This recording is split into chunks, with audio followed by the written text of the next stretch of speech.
উনি সবকিছু সলভ করেছে।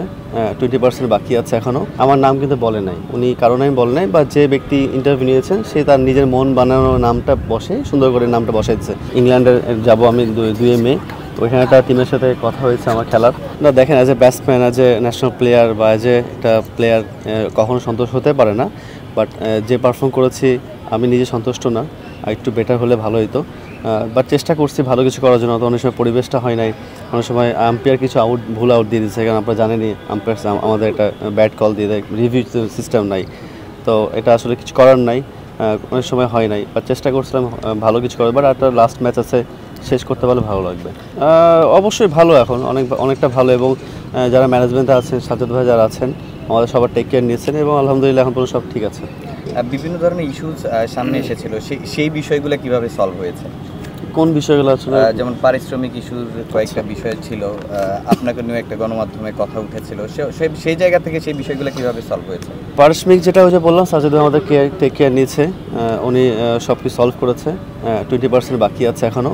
আমার বিষয়টা আমি জানি না, বাট যিনি ইন্টারভিউ দিয়েছেন আমার নাম কিন্তু বলে নাই, উনি কারণ আমি বলে নাই, বা যে ব্যক্তি ইন্টারভিউ নিয়েছেন সে তার নিজের মন বানানো নামটা বসে সুন্দর করে নামটা বসাইছে।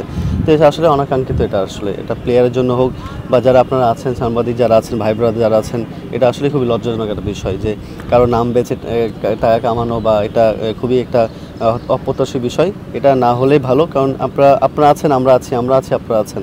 তো এটাকে একটা পজিটিভভাবে নেওয়াটা সবসময় ভালো। আগস্টের পর আসলে সব কিছু একটু কেমন যেন অগোছালো হয়ে গেছে, দেশটা অগোছালো হয়ে গেছে, ক্রিকেট অঙ্গনও অগোছালো হয়ে গেছে।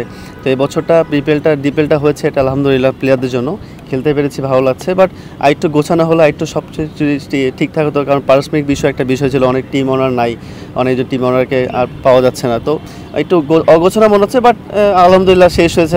আরেকটা ম্যাচ আছে আমাদের, সুপার লিগ চলতেছে। তো হোপফুলি সব কিছু যদি শেষ হয় ভালো মতো, ভালো লাগবে আর কি। না আসলে প্লেয়ারদের কাজ হচ্ছে যে কোনো টিমে খেলা, হ্যাঁ, মানে নেওয়া উচিত। আর আমার কাছে মনে হচ্ছে এতদিন বড় টিমে খেলছি, এটাও বড় টিম না, আবার ছোটো টিমও না, মাঝারি টিম। বাট আমার কাছে মনে হয় যে আমি অ্যাজ এ প্লেয়ার বড় টিম খেললেও হয়তো বা আমি এই যে রান করতাম তাও আমার সাথে যেত না। এই বছরও খারাপ খেলছি বা ভালো খেলছি, দুটো মিলে হয়েছে। তো হোপফুলি ইনশাল্লাহ চেষ্টা করবো নেক্সট ইয়ারের জন্য আবার কামব্যাক করা, ভালো টিমে যাওয়ার জন্য। আমাদের টিমে ইয়াসিন মুনতাসির যেটা এসেছে অস্ট্রেলিয়া থেকে, ও ভেরি গুড বলার। আমি ব্যাটিং এখনও দেখার সৌভাগ্য হয়নি আমার। 2 ম্যাচে খারাপ ব্যাটিং আউট হয়ে গেছে। বাট ও ভেরি গুড বলার এবং ভালো একটা লেগ স্পিনার আমাদের জন্য। বাট দেশে খুঁজে পাচ্ছি না, বিদেশ থেকে আসছে, খেলতে পারছে। বাট যদি ন্যাশনাল টিমে বা ভবিষ্যৎ যদি গণনা করেন, তাহলে ওকে টেক কেয়ার নিলে ইনশাল্লাহ একটা ভালো জন্য বাংলাদেশের জন্য একটা ভালো প্রস্পেক্ট হতে পারে। নেভার নো ভাই, মানুষের শেষ আসলে বলা যায় না, কাল কখন কি হয় না হয়। বাট আমার একটা বাইরে ট্যুর আছে, ইংল্যান্ডে যাব আমি 2 মে, ওইখানে একটা টিমের সাথে কথা হয়েছে আমার খেলার। তো আপাতত এখন যদি কোনো ক্যাম্প নাই, কোনো রাইডার নাই, কোনো খেলাও নাই বাংলাদেশে, তো সেখানে আমি খেলবো এবং আমার ফ্যামিলি নিয়ে যাব। হোপফুলি ইনশাল্লাহ ওখানে একটা ভালো একটা দিন যাবে আমার। আমি মিডলসেক্সের আন্ডারে খেলবো আর কি, প্রিমিয়ার ডিভিশন। আপাতত একটু ঠিক আছে ভাই, বাকিটা পরে জানবেন। ন্যাশনালটা আমার হাতে না ভাই, আসলে আমার হাতে হচ্ছে অ্যাজ এ প্লেয়ার অ্যাপ্লিকেশন করা, ভালো পারফর্ম করে অ্যাপ্লিকেশন করা ক্রিকেট বোর্ডের কাছে, নির্বাচকের কাছে। তো বিপিএলটা ভালো খেলেছি, ডিপিএলটা 50-50 হয়েছে। তো আশা করছি সামনে যে টুর্নামেন্টগুলো আছে ভালো খেলবো, ইনশাল্লাহ আবার কামব্যাক করতে পারবো।